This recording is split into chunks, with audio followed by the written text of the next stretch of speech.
What is up once again, my fellow bronies and Pegasisters? It's Bruno here at Equestria Uploads with my third installment of Pony fanfic readings. This one's a little suggestive, so it has a little, twist at the end that's kind of mature, I guess, but it's not that major. And it's by Soul Punisher, and it's called Sugar. Feel free to read along. The link to the story is in the description as usual, and here we go. It was an unusually cool summer day in Ponyville. Twilight Sparkle had just finished another chapter of another hefty book.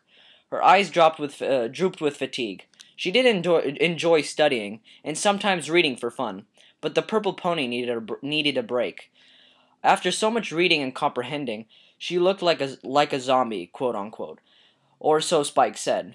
The mare trotted up to her balcony, allowing the refreshing breeze to banish her grogginess and the sunlight to recharge her energy. After minutes of submitting to the clean air, the pony decided to spend the afternoon outside. "Spike," her voice rang throughout the library. "I'm going out. I'll be back soon." Twilight went for the door, hoping for some kind of reply from the dragon, but only got a few steps before she heard a clash between pots and pans and a yell. Good enough. She briskly cantered out of her dwelling and embraced the same lovely air that teased her before. This was exactly what she needed. After minutes of walking, she noticed the Cutie Mark Crusaders behind what seemed to be a lemonade stand. As she approached, the older ponies saw unhappy faces on all three fillies, until they saw Twilight. Their expressions completely changed. They could not stop smiling and jumping up and down. "Hi, Twilight," Apple Moon nearly screamed. "Hey, girls," she replied as a one-sided smile grew on her face. "What are the Cutie Mark Crusaders up to this time? Nothing dangerous, I hope." "Want to buy some apple-nade?" Scootaloo asked as she and the other two young fillies stopped bouncing. Apple-nade?" Twilight questioned with hesitance. "Yeah, it's like lemonade, but with apples. Apple Bloom got the apples for us. Damn it, that was the wrong person. Try it. You'll love it. Won't you have one? Just one cup." Okay, the purple pony gave in. "One apple-nade, please." That'll be 3 bits. Sorry. God damn it, these voices are getting me. Shit. Okay, Apple Bloom smiled, her eyes bigger than ever.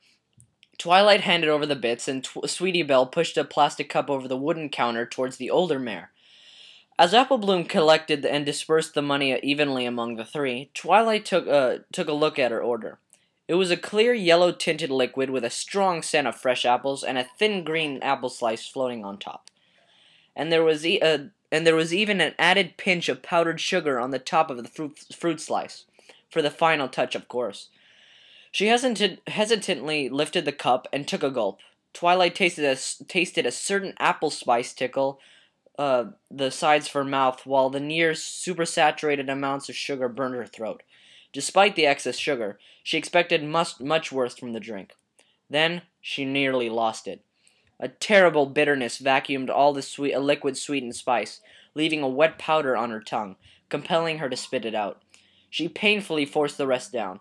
Although she did not regurgitate, she did show signs of dislike, much to the Crusaders' dismay.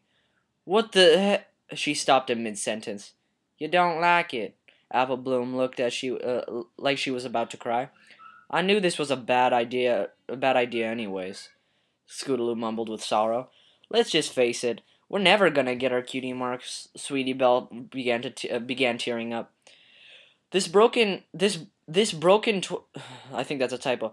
This broke Twilight's heart. She couldn't leave them thinking it was terrible. "Girls," she began, "that was the best drink ever."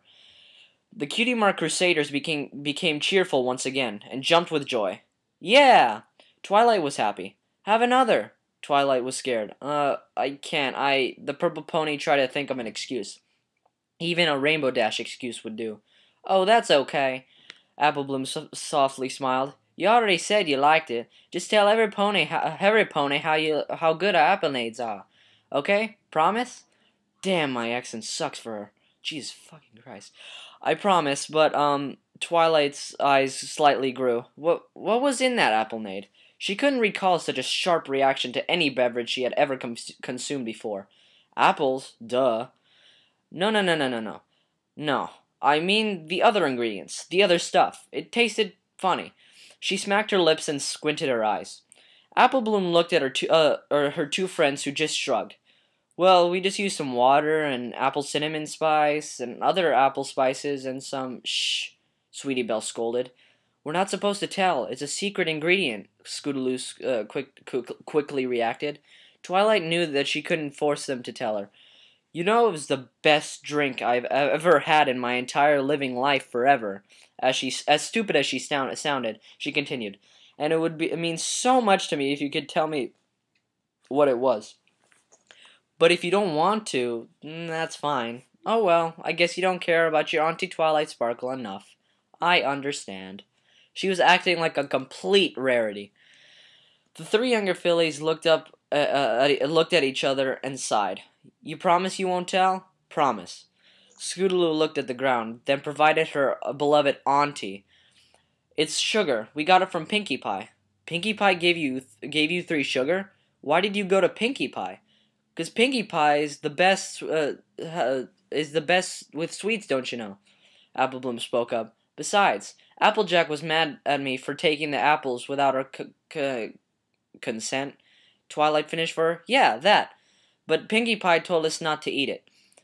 Well, why would she tell you that? What? She told you not to eat it?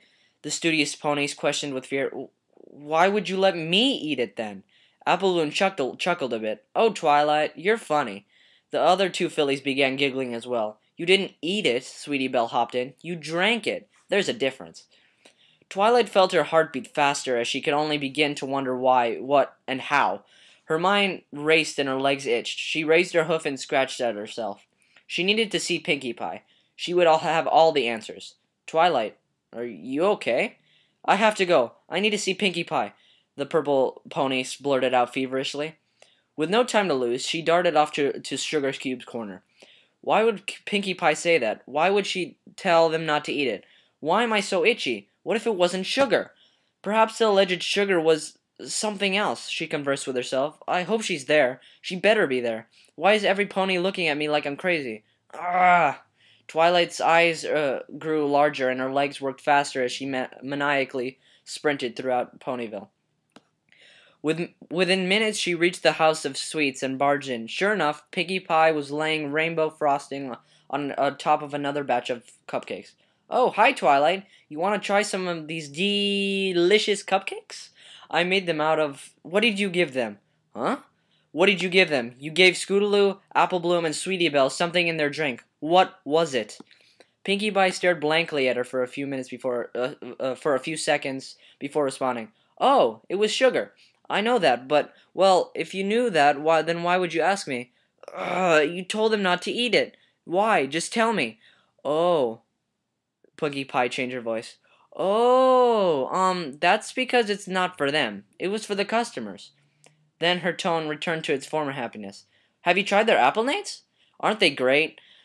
Twilight was at a loss for words. She felt stupid, Rarity, and couldn't believe she ever doubted her friends or the Crusaders. Yeah, she sheepishly agreed. Let's make some cupcakes.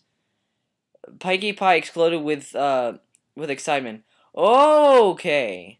It was more like, okay. I'll get the supplies from the basement. With that, the pink pony bounced down to the lower level of the house. She looked around a bit to make sure nothing was left behind her. After enough examination, she maneuvered to a dark corner of the room, and she opened a heavy sack filled with cocaine. Yeah, I said that right, cocaine. You might have seen that coming, but, you know. She brushed her hoof across the fine white powder with stupor and scooped onto some onto her hoof. Soon, my friend. She lifted the powder up and snorted up. Soon. That's it for this kind of creepy story. Sorry it was so short. I've been a little sick over the weekend, and I didn't really have time to pick a lengthy one. So I'll get you guys next week for a longer, more elaborate one, maybe with a few chapters, a couple parts. I'll put it over the whole weekend, Friday, Saturday, and Sunday. So until then, have a great week, and I hope you had a great weekend, and The episode was amazing. I hope you enjoyed it too, and Bronies Unite!